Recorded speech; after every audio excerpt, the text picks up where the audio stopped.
When I think back over the past 40 years, there are a lot of memories.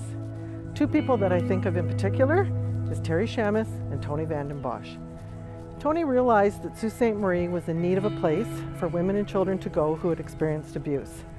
So together, they set out to make their vision a reality.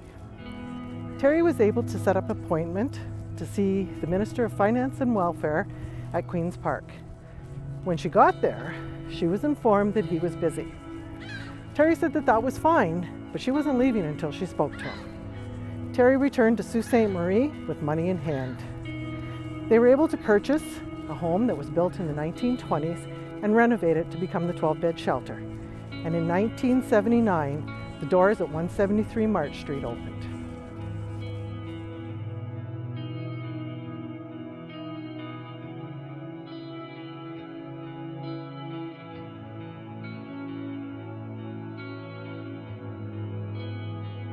To say that I am alive today because of the services provided from women in crisis is no exaggeration.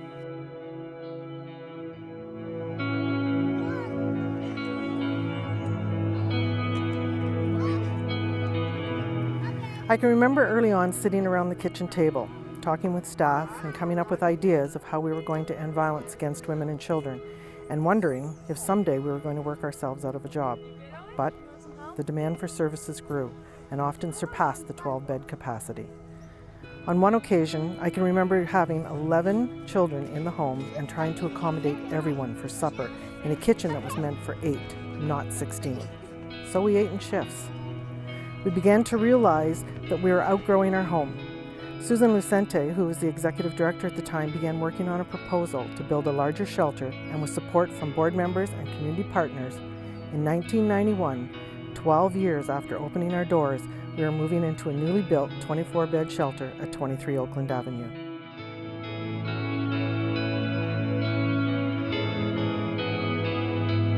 Over the years, our community has continued to grow in their knowledge and understanding of women abuse. The support and generosity of our community started from the beginning and has continued over the years. We are very grateful to receive such phenomenal support all year long.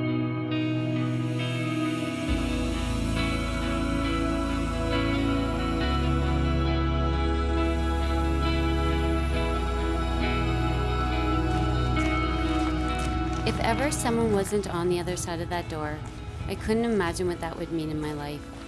And I pray many nights that someone will always be there to answer the phone and answer the door not only for me, but for all women and children who have to live a life of fear, pain, abuse, or trauma.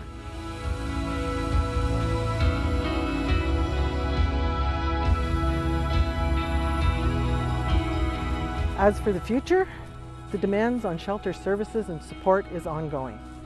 We will continue to draw strength from Tony and Terry's inspiration, and we hope and dream that someday women and children can live in a world of peace, love, kindness, respect, and no violence. Tony and Terry's legacy, it will live on. Each of us holds the power within ourselves to help put an end to violence against women, but we can't do it alone. There is power in numbers. Together, we can send the message that we will not stand for it, and that women and children must be protected.